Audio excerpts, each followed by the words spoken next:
75 స్వాతంత్ర్య భారతావనిలో రాజ్యాంగం పాత్ర ఎనలేనిది. పరిపాలనా విధానాన్ని సులభతరం చేయటంలో దీనిదే కీలక భూమిక. ప్రజాస్వామ్య విలువలు పాటిస్తూ సామాజిక న్యాయం, సమానత్వాలే మూలస్తంభాలుగా భారత రాజ్యాంగం ఎంతో కీర్తి గడించింది. భిన్నత్వంలో ఏకత్వం సాధించేందుకు రాజ్యాంగ నిర్మాతలు అనుసరించిన మార్గాలు ప్రజాస్వామ్య విలువల పట్ల చూపిన విశ్వాసమే అందుకు నిదర్శనం. మరి స్వాతంత్ర్యం అనంతరం రాజ్యాంగ పరిణామక్రమం ఏంటి?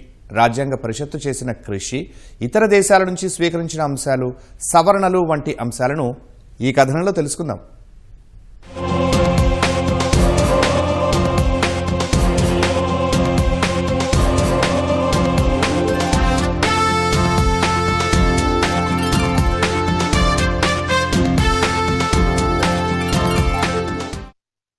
స్వాతంత్ర్యం రాకముందే భారత రాజ్యాంగాన్ని ఏర్పాటు చేసేందుకు బీజాలు పడ్డాయి. ఉద్యమం తీవ్రరూపం దాల్చటంతో రాజ్యాంగ పరిషత్తును ఏర్పాటు చేసేందుకు నాటి నాయకులు సమాలోచన చేశారు. రాజ్యాంగ పరిషత్ ఆవశ్యకత గురించి మొదట ఎంఎన్ రాయ్ ప్రస్తావించారు. 1966లో ఎన్నికలు జరిపి భారత రాజ్యాంగ పరిషత్తును ఏర్పాటు చేశారు. మొదటి సమావేశానికి డాక్టర్ సచ్చిదానంద సిన్హా తాత్కాలిక అధ్యక్షుడిగా వ్యవహరించారు. 1946 డిసెంబర్ 11న డాక్టర్ బాబు రాజేంద్ర ప్రసాద్ రాజ్యాంగ పరిషత్తుకు శాశ్వత అధ్యక్షుడిగా ఎన్నికయ్యారు. డిసెంబర్ 13న జవహర్లాల్ నెహ్రూ పరిషత్ లక్ష్యాల తీర్మానాన్ని ప్రవేశపెట్టారు. 1947 జూలై 22న జాతీయ పతాకాన్ని రాజ్యాంగ పరిషత్ ఆమోదించింది. స్వాతంత్ర్యం అనంతరం ఆగస్టు 29 రాజ్యాంగ ముసాయిదా కమిటీ ఏర్పాటు చేశారు.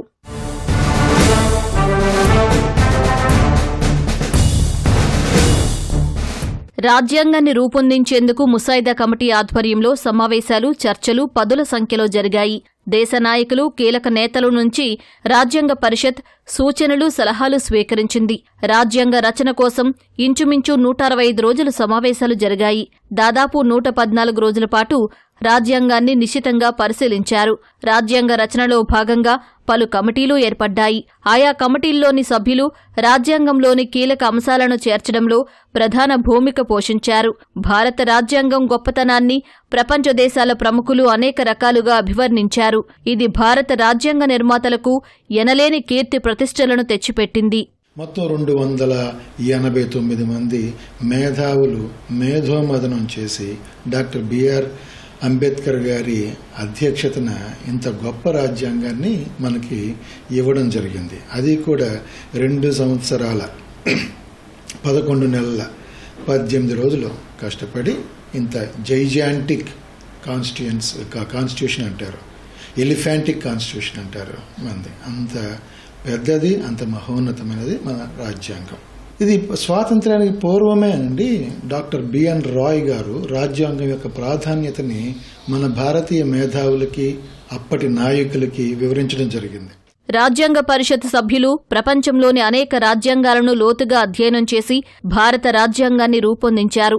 సుమారు 60 రాజ్యాంగాలను అధ్యయనం చేసి అందులోని ముఖ్యమైన అంశాలను భారత రాజ్యాంగంలో పొందుపరిచారు. అమెరికా నుంచి ప్రాథమిక హక్కులు, స్వతంత్ర న్యాయ వ్యవస్థ, ఉపరాష్ట్రపతి ఎన్నిక, రాష్ట్రపతి తొలగింపు, న్యాయ సమీక్ష వంటి అంశాలను తీసుకున్నారు. రష్యా నుంచి ప్రాథమిక విధులు సేకరించారు. ఉమ్మడి జాబితా పీఠికలో వాడిన భాష ఆస్ట్రేలియాకు చెందింది. దక్షిణాఫ్రికా నుంచి రాజ్యాంగ సవరణ, రాజ్యసభ సభ్యుల ఎంపిక వంటి వాటిని తీసుకున్నారు. ఫ్రాన్స్ నుంచి గణతంత్ర వ్యవస్థ, కెనడా నుంచి బలమైన కేంద్ర ప్రభుత్వం, కేంద్రానికి అశేషమైన అధికారాలు, సమాఖ్య విధానాన్ని గ్రహించారు. సమన్యాయ పాలన, ఏక పౌరసత్వం, స్పీకర్ హోదా విధులు, కేబినెట్ తరహా పార్లమెంటరీ విధానం వంటివి బ్రిటన్ నుంచి సేకరించారు.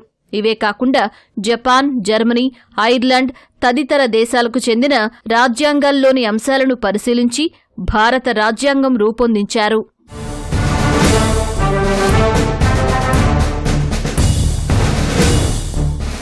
రాజ్యాంగం అమల్లోకొచ్చే నాటికి 395 అధికరణలు, 22 భాగాలు, 8 షెడ్యూళ్లు ఉన్నాయి.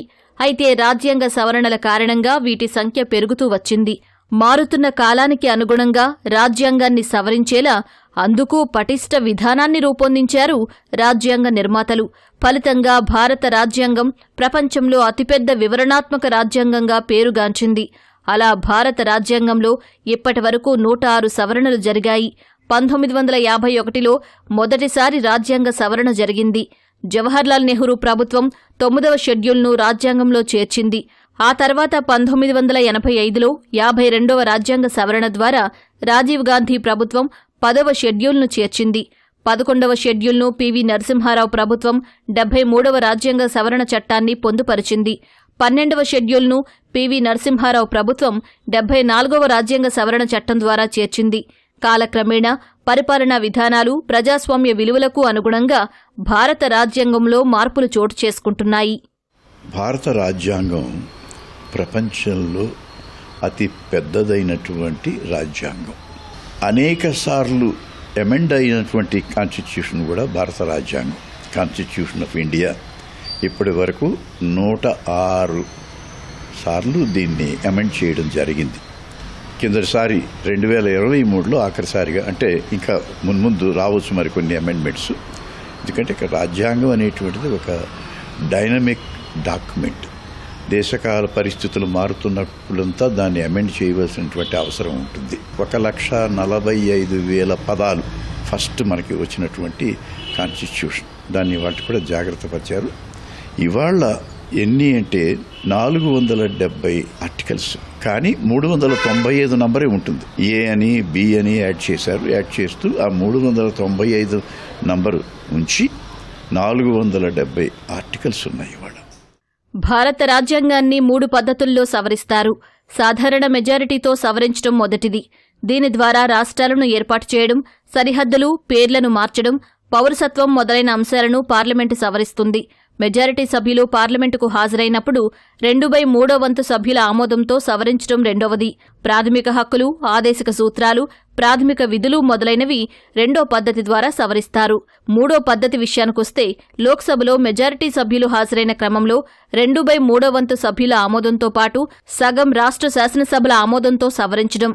రాష్ట్రపతి ఎన్నిక, కేంద్ర ప్రభుత్వ అధికారాలు, రాష్ట్రాల అధికారాలు, సుప్రీంకోర్టు, హైకోర్టు అధికారాలు, కేంద్ర రాష్ట్రాల మధ్య శాసన సంబంధాలు, రాజ్యసభలో రాష్ట్రాల ప్రాతినిధ్యం, రాజ్యాంగ సవరణ విధానం వంటి అంశాలు మూడో పద్ధతిలో వస్తాయి.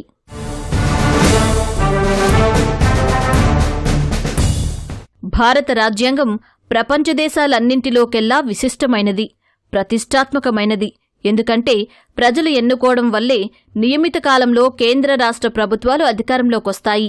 కాబట్టి మన దేశంలో అధికారానికి మూలం ప్రజలని భారత రాజ్యాంగంలో సుస్పష్టంగా పొందుపరిచారు. ఆర్టికల్ 326 ప్రకారం భారత పౌరులందరికీ కుల, మత, జాతి, లింగ, జన్మ, భాష, ప్రాంత, ఆస్తి సంబంధ వివక్ష లేకుండా వయోజన ఓటు హక్కును ప్రసాదించారు. అప్పుడు ఓటు హక్కు వయో పరిమితి 21 సంవత్సరాలుగా ఉండేది.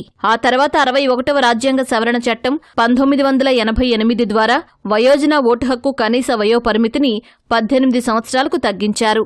దీంతో పాటు దేశంలోని వివిధ ప్రాంతాల ప్రజలకు ఒకే పౌరసత్వం ఉండేలా వీలు కల్పించింది భారత రాజ్యాంగం. మరి ఓటు హక్కు అనేది మరి స్త్రీలకి, పురుషులకి, మరి మైనారిటీలకి, నిమ్న వర్గాల వారికి, దళితులకి అందరికీ ఒకే ఓటు హక్కు ఇవ్వడం జరిగింది. తద్వారా ప్రజాస్వామ్యానికి పరిపుష్టి చేస్తుంది ఈ రాజ్యాంగం.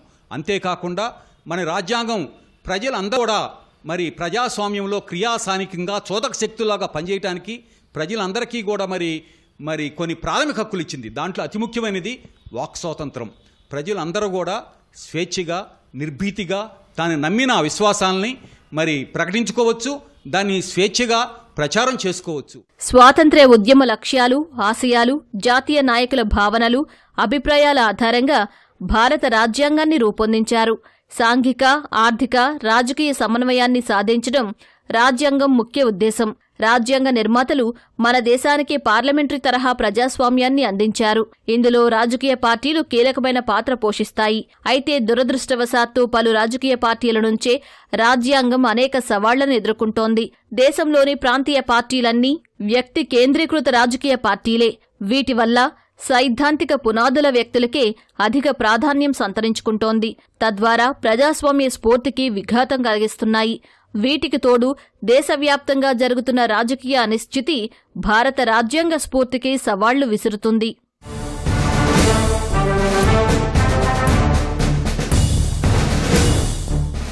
ఏదేమైనప్పటికీ భారత రాజ్యాంగం ప్రజాస్వామ్యానికి ఆశాజ్యోతిగా నిలిచింది.